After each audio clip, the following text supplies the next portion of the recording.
Salam uşaqlar. Geciksə də hələ summativ yazmamışıq. Bu sualların mən izahını yazım sizə.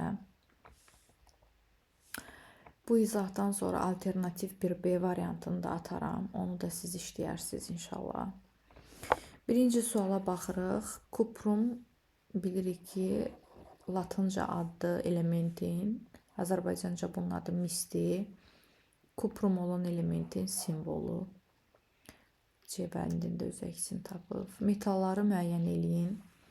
Ümumiyyətlə uşaqlar qeyri-metalları əzbərə bildinizsə ki, bor, karbon, silisium, azot, fosfor, arsen, oksigen, kükürt, selen, tellur, flor, xlor, brom, yod, astat. Və burada hidrogen var, yanında helium, neon, argon, kripton, ksenon və radon. Bunlar əzbər bildinizsə, bunlar qeyri-metaldır. Məsəl üçün hidrogen qeyri-metaldır. Burada var.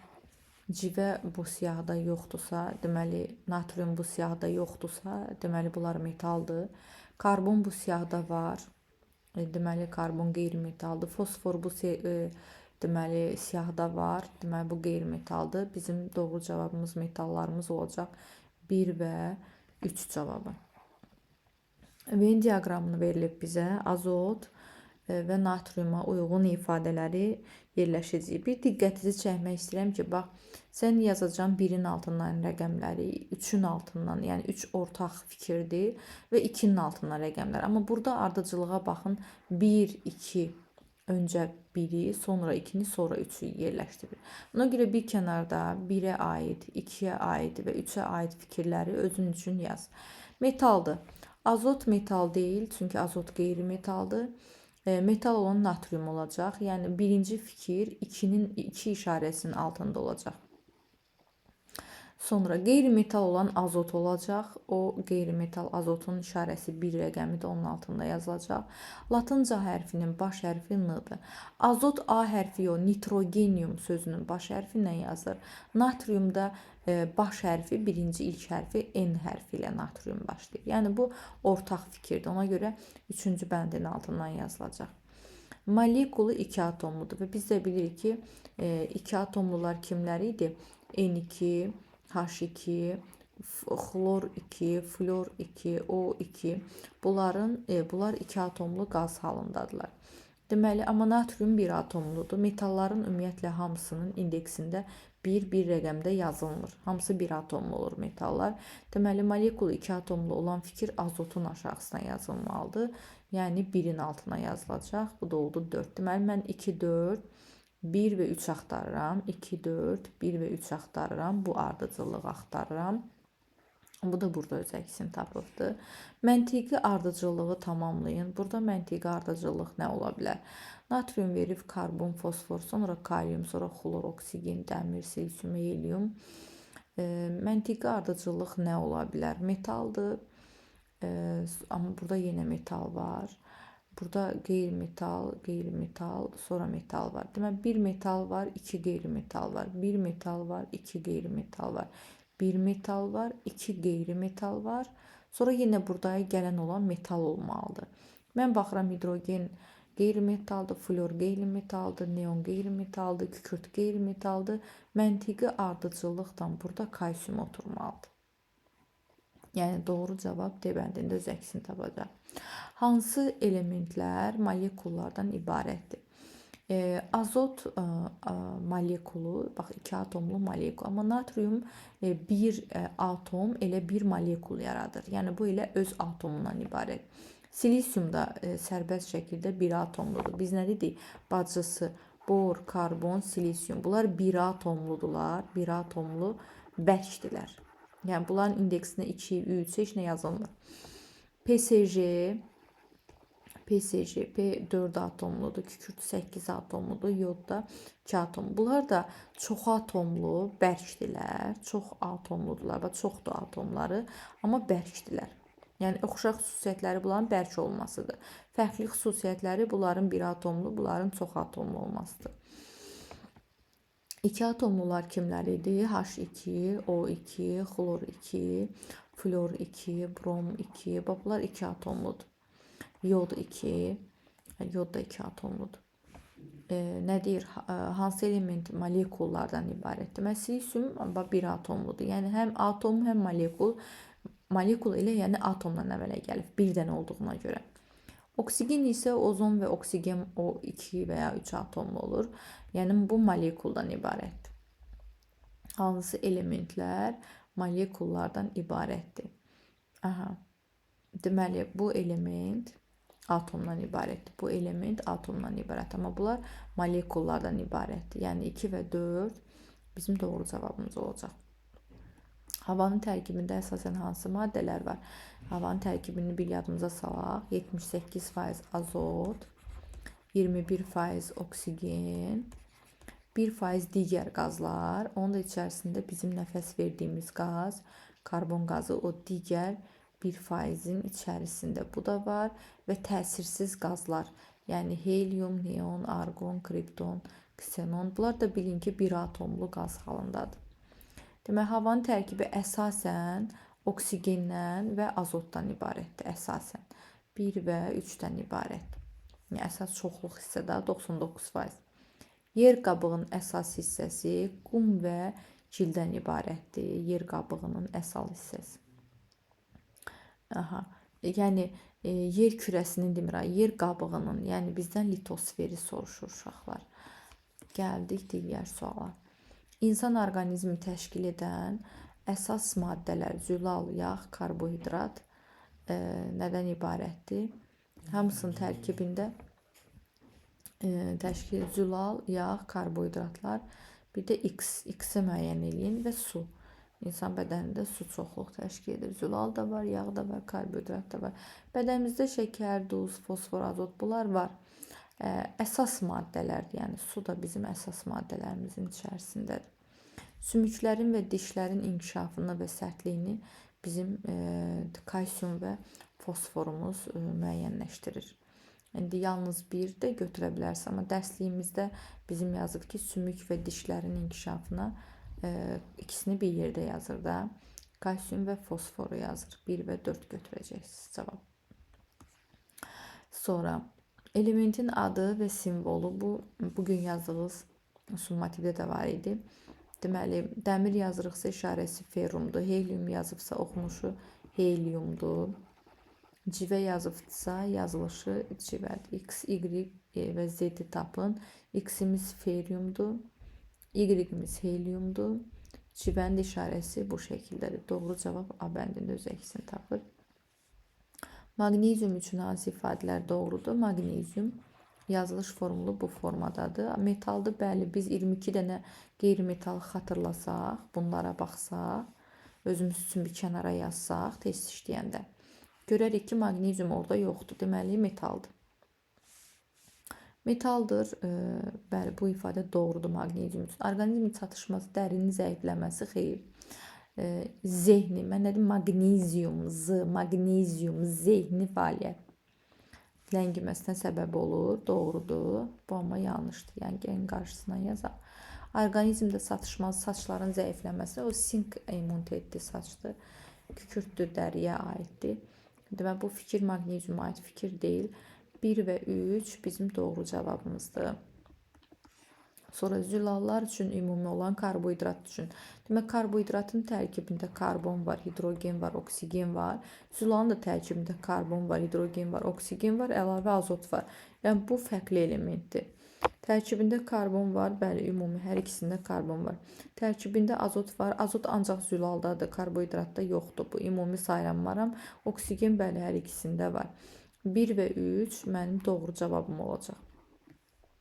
Aha. Bax, bir karbohidrat desəm, yazsayıq C6, H12, O6. Bax, bu glukozadır, karbohidratlar sinifinədir. Bir zülal desəm, məsəl üçün, yaza bilərik, zülallar amin turşulardan əmələ gəlir. Məsəl üçün, belə bir COOH var, belə bir, görürsünüz, karbon var, hidrogen var, oksigen var, azot da var. Mütləq bunlar olmalıdır. Yəni, bu qrupdan bu qrup olmalıdır. Bunu indi böyüyəndə 11-ci sinifdə keçəcək salaq qoysa. Gəldik 13-cü suala. Doğru ifadələri tapın deyir. Kimyəvi element eyni növ atomlardan təşkil olunur. Məsəl üçün, kimyəvi element hidrogen elementi. Bəli, kimyəvi element eyni növ atomdur. Bu ifadəni biz sizlə deyəsən daha dərinliyi ilə keçməmişik. Daha dərinliyi ilə bir neçə dərs sonra keçəcəyik inşallah. Müxtəlif növ atom. Kimyəvi element müxtəlif növ atomlardan təşkil olunmur. Eyni növ atomdan təşkil olunur. Elementin simvolu yazılarkən onun latınca adını baş hərfindən istifadə olunur. Bu doğru deyil. Məsələn, biz dəmir deyib D-ə yazmırıq da. Dəmir deyib ferrum yazırıq. Çünki bu ferrum latınca. Mis deyib M-i yazmamalıyıq da. Bu yanlışdır. Yəni kuprumun latınca adıdır. Ondan istifadə edirik. Elementin simvolu yazılarkən onun Azərbaycan baş hərfindən istifadə olunur. Olunur, yoxsa olunmur yazır. Olunur, yanlış deyir. İndeks elementin simvolunun sağ yuxarı hissəsi. Bax, indeks dediyimiz sağ və aşağı. Məsələn, oksigen molekulu yazanda buna indeks deyirlər. Elementin işarəsinin sağ əlim, sağ, bu tərəf sağdır, bu tərəf soldur. Sağ aşağı küncündə. Bu yazıb yuxarı. Yuxarıda yazılmır axı. Demək, bu yanlış. Doğru cavablarım 1 və 3 olacaq. 14-cü suala baxırıq. Kükürt molekulundakı atomların sayı fosfor molekulun atom sayına 2 dəfə çoxdur. Birincisi, kükürtdə 8 atomlu olur.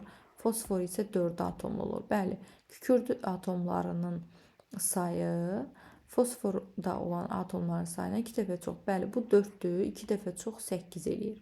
Kükürt və fosfor molekulunda atomların ümumi sayı 12 olarsa, ümumi sayıya baxın, 8 üstə gələk 4, 12-dir. Onda kükürt molekulunda neçə atom var? 8 atom. Yəni, bunu elə əzbərdə də bilmək olur. Bura X yazaq. Bu da elə bir ki, 2 dəfə çoxdur da, deyək. Bura 2 dəfə çoxdur, tamam mı? Bura X yazaq. Bunları bir-birinə nə zaman bərabərləşdirə bilərik? Gərək buranı X-in qiyməti 4 olsa, baxın X-in qiyməti, buranı 2-yə vursam 8 eləyər da. Demək, bura X olanda artıq bura 2X olur ki, bunlar bir-birinə bərabər olsunlar. Ümumi sayı, yəni X üstə gələk 2X bərabər olacaq 12-yə. Onda 3X bərabərdir 12-yə. Onda X bərabər olacaq 4-ə. Demək, gördünüz, tapdıq ki, bu P4-dürsə, onda bu ona 2 dəfə çoxdur. X-in qiyməti 4-dürsə, onda o birisi kükürdün indeksi olacaq 8. Belə riyazidə hesablamaq olar. Yəni, formulu bilsəz də tapa bilirsiniz zaten. Bunu keçmişik da ki, kükürd 8 atomludur. Sonra 15-ci sual doğru ifadələr tapın deyir. Dəmir çatışmazlığı qanın tərkibinə təsiri, bəli, qanımızda dəmir çatışmazlığı bizim qan azlığımızı yaradır. Kükürd çatışmazlığı sümük yox, kükürd çatışmazsa kükürd gözəlliyi elementidir. Kükürd çatışmazlığı dərimizdə xəstəliklər yaradır. Sink çatışmazlığı insanın böyüməsini sinir. Sink, sinir, sink, sinir. İkisində də sinir, sözü var. Bunu demişdim sinifdə, bunu düz deyir. Canlı orqanizmlərdə olan maddələrin tərkibində daxil elementlər bioelementlər adlanır. Doğru deyir. Karbohidratların tərkibində azot var. Xeyr, zülalların tərkibində azot var. Azot sözü bir dənə zülallarda var. Bunu yaddan çıxartmayın. Doğru ifadələrimiz 1, doğru ifadəmiz 3, doğru ifadəmiz 4 oldu. Sonra aktiv idmanla məşğul olan insanın gündəlik zülal ehtiyacı hər kiloqrama təqribən 1,4 qram təşkil edir. Yəni, insan bədəninin hər kiloqramına 1,4 qram zülal. Aktiv idmanla məşğul olan insanın gündəlik zülal ehtiyacı hər insan bədənində 1 kiloqramına 1,4. Əgər mənim kiloqramım, çəkim bədənim 60 kiloqramdırsa, 6 dəfə çox, 10 dəfə də artıq. Yəni, 1,4-ü bir 6-ya vuraq. 24, 6, 7, 8, 8, 10 dəfə də artıraq. Deməli, 84 qram zülal lazımdır. 8-60 kiloqram olan idmançının gündəlik zülal ehtiyacını qramla hesabladıq. Görürsünüz, tənasüb qurduq.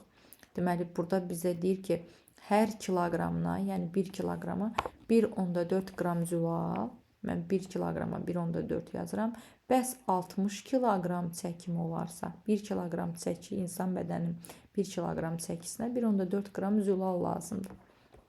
Bəs mənim çəkim 1 kiloqram deyil, tərəzinin üstünə çıxmışam, çəkim 60 kiloqram olan bir idmançıyamsa, mənim gündəlik zülalım nə qədər olacaq? Onda x, yəni 1 vurulur x-ə, 1 vuraq x bərabərdir. 60 vurulur 1,4. Onda x-in bərabər olur 84 qram. Cavab 84 qram olacaq. 17-ci suala baxın. Uyğunluğu müəyyən edin. Deməli, sən mənim orada yazdığım bor, karbon, karbonun altında silisium, oksigen, kükürt, selen, bu qeyri-metalları tanıdınsa, azot, fosfor, arsen, mən yerində dəyişik yazdım bunu. Karbondan sonra azot, fosfor, arsen, sonra oksigen, kükürt, selen, tellur, sonra flor, xlor, brom, yod, astat. Burada da var idi hidrogen, helium, neon, argon, kripton, ksenon və radon. Bunlar 22 dənədirlər. Bunları əzbər bildinsə, bu şəkildə yaza bildinsə, qeyri-metal seçsəsən. Qeyri-metal P, fosfor. Bax, burada var. Deməli, qeyri-metal A. Natrium bunların içində yoxdur. Deməli, natrium metaldır. Alüminium bunların içərisində yoxdur. Alüminium metaldır. Silisium, baxın, burada var. Karbonun aşağısında. Deməli, qeyri-metaldır. Karbon təbii ki, qeyri-metaldır. Bunu da qeyri-metalların qarşısından yazdıq. Cavabımız tamamlandı. Gəldik atmosferin alt qatını təşkili. Atmosferin alt qatı, yəni bizim hava dediyimiz hissəyə deyirik. Əsas maddələr, deməli, azot qazı 78%, oksigen qazıdır və karbon qazıdır əsas maddələr. Litosferin üst qatını təşkil edən əsas maddələr qum və gil, litosfer, torpaq təbəqəsini. Bu əsas maddələr hansı elementlərdən təşkil olunur? Deməli, azot elementi, oksigen elementi, karbon elementi. Qum və gil isə silisium elementi, oksigen elementi və alüminium elementinə əlavə edirik. Çünki gilin tərkibində alüminium oksid var. Sonra bu dərsliyimizdə var. Bax, dərs açsa, sırf dərslikdən götürülmüş sualdır.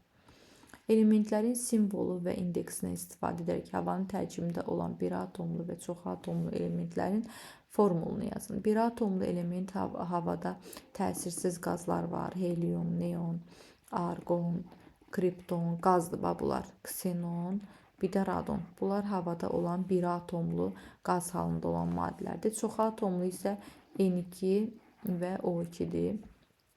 Çox atomlu elementlərin formullarını yazdıq. Simvol və indeksdən istifadə elədik. Buna simvol deyirlər, buna indeks deyirlər. İnsan orqanizmini təşkil edən əsas maddələrdən hansı? Yalnız hidrogen və oksigen elementlərindən, hansıları isə yalnız karbon, hidrogen, oksigen elementlərindən ibarət olduğunu yazın deyir. Karbohidratlar karbondan, hidrogendən, oksigendən əmələ gəlir. Təşkil edən əsas maddələrdən hansı? Yalnız hidrogen və oksigen elementlərindən. Hidrogen və oksigen elementlərindən ibarət nə ola bilər? Karbohidrogenlərdir. İnsan bədənində olan karbohidrogen. Oksigen də var karbohidratların tərkibində. Hidrogen və oksigen elementlərin hansısı? Yalnız karbon, hidrogen, oksigen. Karbohidratlar yalnız karbon, hidrogen, oksigendir. Bir də yağlar da karbon, hidrogen, oksigendən ibarət olub. Hidrogen, oksigendən ibarət, bu ikinci sualın cavabıdır. Birinci sualda bədənimizdə su maddəsi olar, ancaq ki, hidrogen və oksigendən ibarətdir. Başqa heç bir şey. Karbohidrogenlər bədənimizdə yoxdur deyək də, yəni bizim bədənimizdə hidrogen və oksigen istəyir də birinci. Sudur. Karbon, hidrogen, oksigen isə karbohidratlar və yağlar ki, bunlar zülalı saymadım çünki onun tərkibində azot da var. Bu da bunu demir. Bu qədər uşaqlar.